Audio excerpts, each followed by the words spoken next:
Good morning, I'm Paula Weiss with Come Home North Shore at Coldwell Banker in Winnetka, and I'm here today with Brett Lotsoff, Senior Vice President with First Advantage Mortgage in Northfield. Morning, Brett. Morning, Paula. Well, I'd like to talk today about appraisals. A lot of us as realtors have seen contracts go awry at the point of appraisal. So you've written the contract, your appraiser comes to the house, you're very hopeful, and suddenly, surprise, the house doesn't appraise out. Now, that affects obviously both the seller and the buyer. Is there anything that, from a buyer's standpoint, now he's concerned that he's going to have to come to the table with more money, and he doesn't want to do that? What should he be looking at? Well, appraisals are probably the biggest issue these days in terms of potential barriers to a loan approval. I see it actually a lot more on the refinance side than on the purchase side. Okay. Which doesn't really apply to you, but in refinances you have someone who bought their home in 2006 and right. They feel, okay, maybe the value's gone down a little, or maybe it's the same, I've done some improvements to it. And that's where you kind of sometimes have unrealistic expectations on the part of people. And you may see that sometimes with your sellers in terms of setting a price. I'm not sure. Yes, absolutely. So would you recommend to a seller that he get an independent appraisal perhaps before putting his house on the market, so that he's perfectly aware of the facts and doesn't run into the issue in the middle of the process when the buyer has stepped up?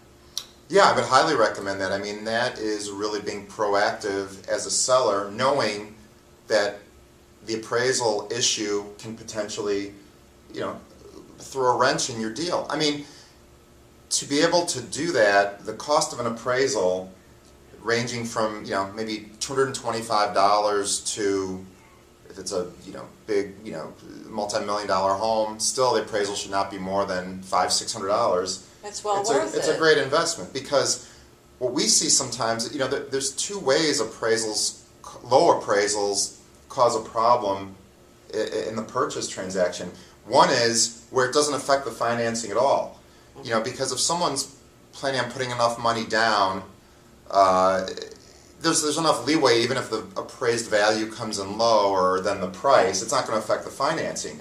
But it's still going to cause an issue when the buyer gets the appraisal and maybe they say, oh wow, I'm overpaying for this, exactly, this home. The I want to maybe psychological right. issue. And maybe they want to try to renegotiate something. And That happens. I know some contracts, even when people are making cash offers, I believe, and don't have a financing contingency, may provide that the property has to appraise out at least the purchase price, or the buyer can get out of the contract. That's what we recommend to all our buyers. Right. So that's smart. So on the seller's side of it, I think that's a great thing to do. On the buyer's side, what I would recommend is when you're talking to your mortgage lender, and hopefully you've already been working with a lender, you've been pre-approved, no matter how qualified you are or you think you are, there's still a process these days to get a loan. And it can take a little more time, and it can be trickier. It's not that you're not going to get a loan, but why not contact a lender early, get a lot of the navigation done, and be at point C in the process of getting a loan instead of starting from point A. So as you go through that and you've been talking with your lender, now if it's a good lender, maybe they'll say to you, okay, as you're looking buyer and you're assessing properties, what you may want to make an offer on, give me a call, maybe, at least maybe while you're in attorney approval under a contract, or probably before. If you see a place you like, you're thinking it's listed for whatever, I as a lender, as a mortgage banker, I know a number of appraisers, and I can call them up and I can have them pull comps, just as your real estate agent can pull comps, but having another opinion from an appraiser is great. It doesn't mean that that's the exact appraiser who's going to ultimately do the appraisal on that property if you buy it. But again, someone like me, I know I've got, on the North Shore, 6 great North Shore appraisers who are knowledgeable of the North Shore market. And they'll know if something's way off base. You know, and there's no reason not to. There's no charge for it. It's just part of something that your lender will do for you in the Taking advantage pre-approval of all the process. resources that are out there. Exactly, exactly. Thank you for all that advice. Thanks, Paula.